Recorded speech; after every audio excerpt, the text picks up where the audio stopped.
Welcome to Take Off Your Shoes. My name is Reverend Marie Duquette. I'm an ordained minister in the Lutheran tradition, and I believe that where my story, your story, and God's story meet, there is holy ground.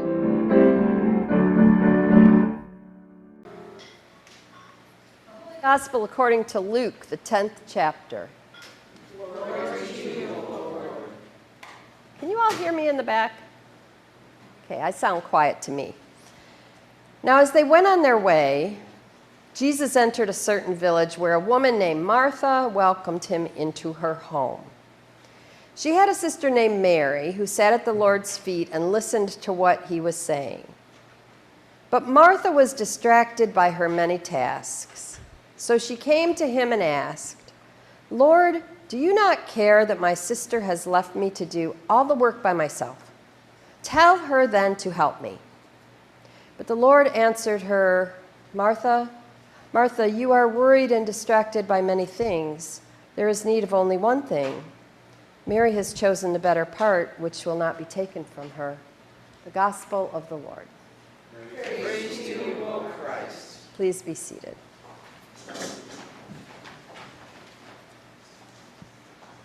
Often, we hear this story in a way that pits Martha against Mary, with Jesus declaring Mary the winner. And yet many of us actually relate better to Martha. Scholars tell us that his disciples, referenced in the beginning, those who are present, are not necessarily the 12. It could have been as many as 72 in Martha's house. And with no modern kitchen appliances, that's a lot of bread, fruit, nuts, fish, and wine for Martha to prepare. I remember well the efforts and the looks of relief on the faces of those who prepared for my installation celebration here in May. Clearly, they had hustled to make sure they extended hospitality, including fresh flowers on every table, and plenty of food for all. And it is not just large gatherings that require a constant flow of activity. This is a farming town. I've heard stories from those who regularly tried to milk cows and get chores done so they could get to church on time, only to end up slinking in the back door during a hymn. They always showed up, but rarely on time, because there was always something that happened to slow things down a bit.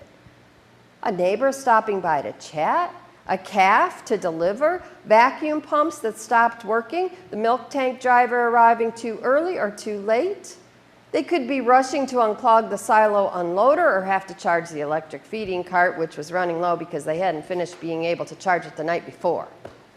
Things happen. We are busy people. There's always more to do, and it's not just women who feel the stress of getting it done. Our young men here today who just graduated know all about the stress of getting things done. Today's gospel opens with Martha having what looks like a panic attack.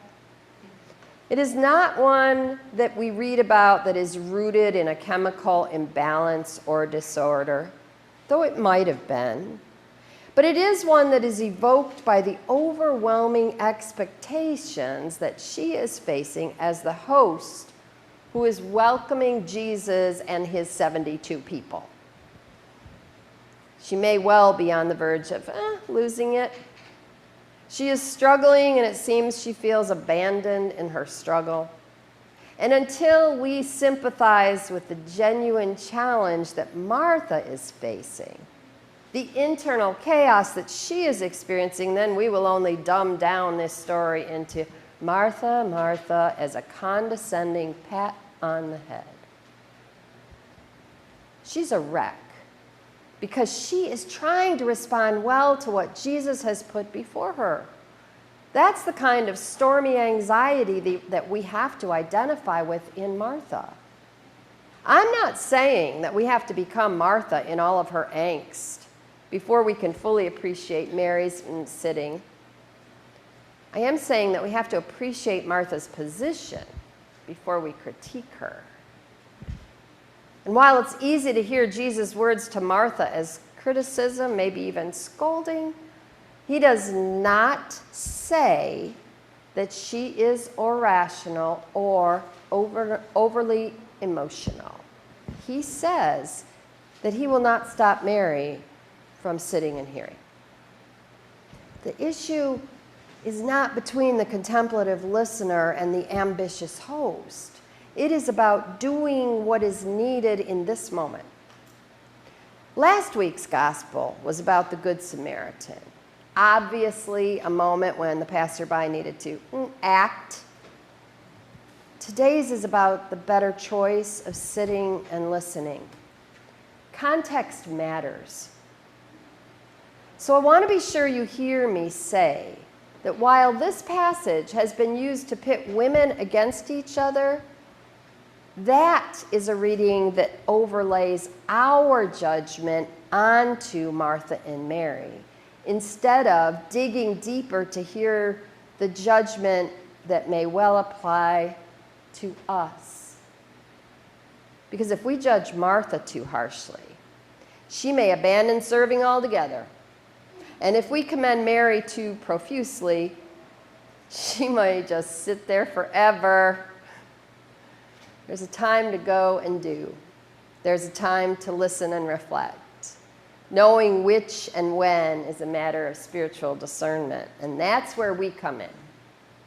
The question being asked of us is, how well do we focus on God in our midst, above duty and routine, while we're doing it, as part of doing it? How often do we sit at Jesus' feet, only to get up to answer the door to find someone or something else that needs our action? Ironically, Jesus is breaking down social barriers to do what is needed, an action. Because women were not allowed to sit at the feet of teachers, but he commends Mary for doing so, because that was what Mary needed at that moment. What Jesus is doing is inviting Mary to listen and learn in a culture that would have strongly encouraged her to go and help her sister with the meal. What Jesus is saying is that hearing the word in this moment takes priority over any presumed physical needs that Martha thinks Jesus has. And while hospitality is important in spreading the gospel, it's even more important to have followers who fully take in and live out Jesus' message. This is less about Martha's frenzied activity and more an affirmation of Mary's commitment to being a disciple, her posture.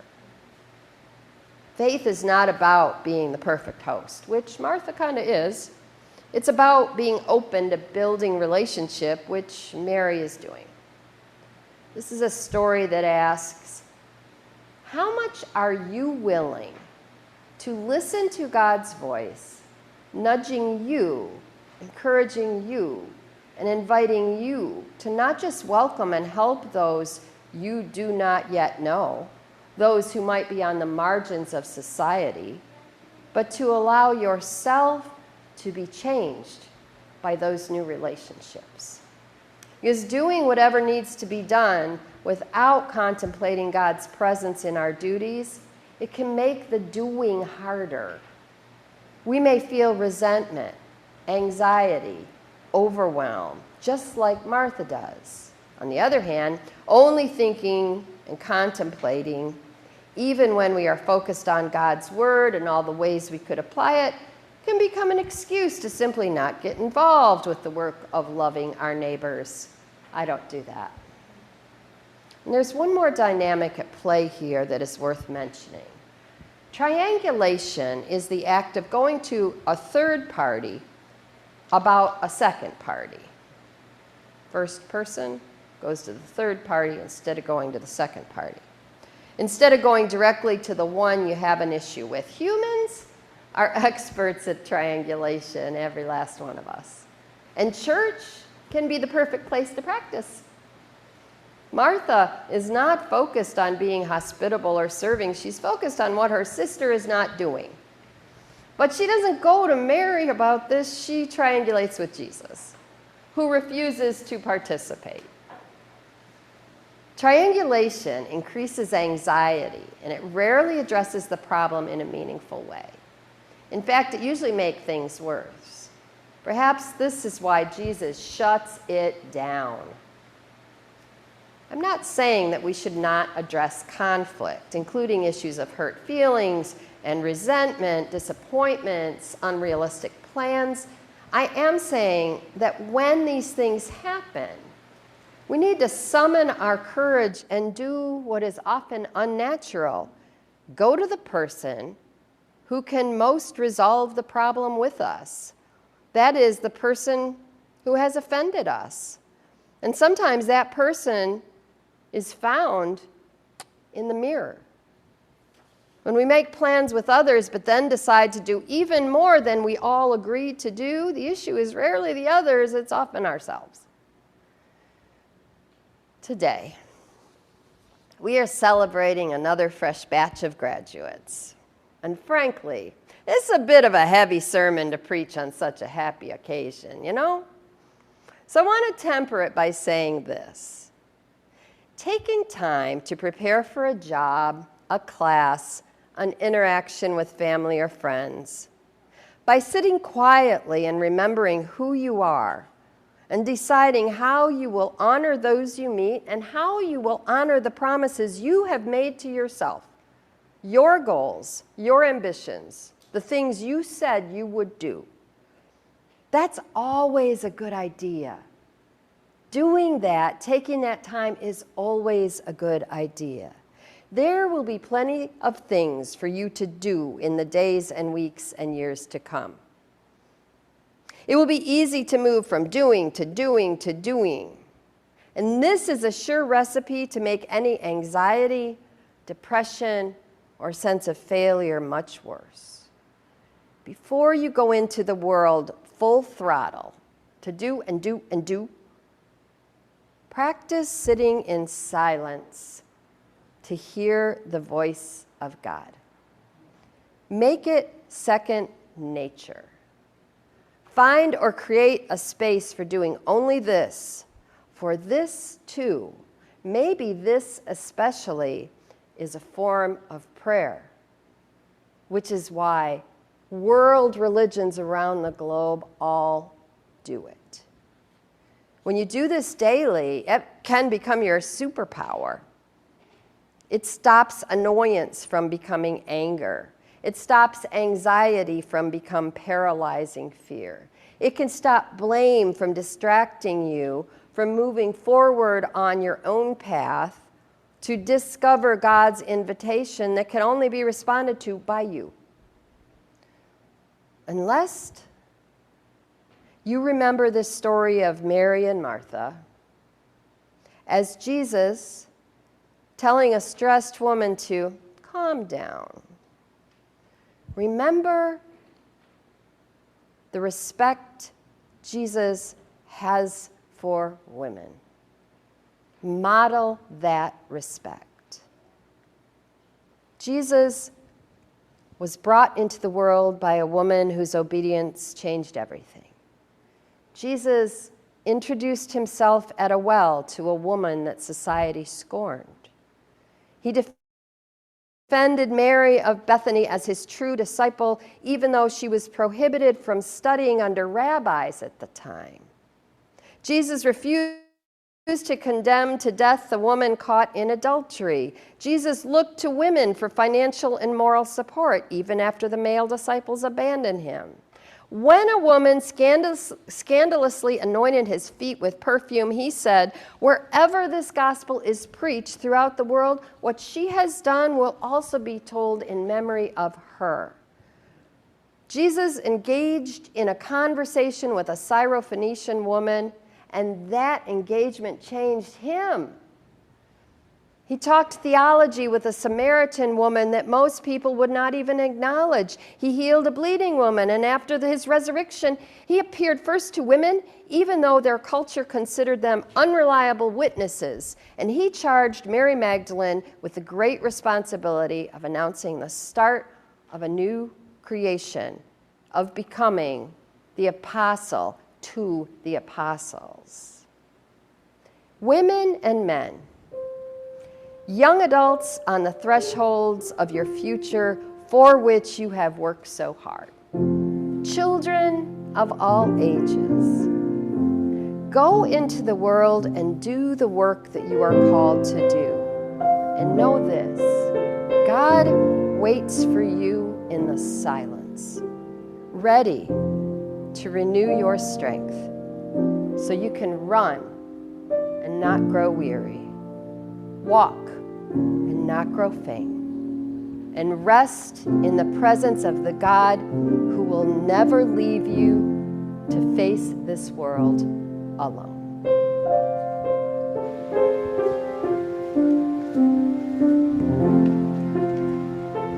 Thank you for listening to Take Off Your Shoes. Let me send you out now with this blessing. May God give you the grace never to sell yourself short, grace to risk something big for something good, and grace to remember the world is now too dangerous for anything but the truth and too small for anything but love.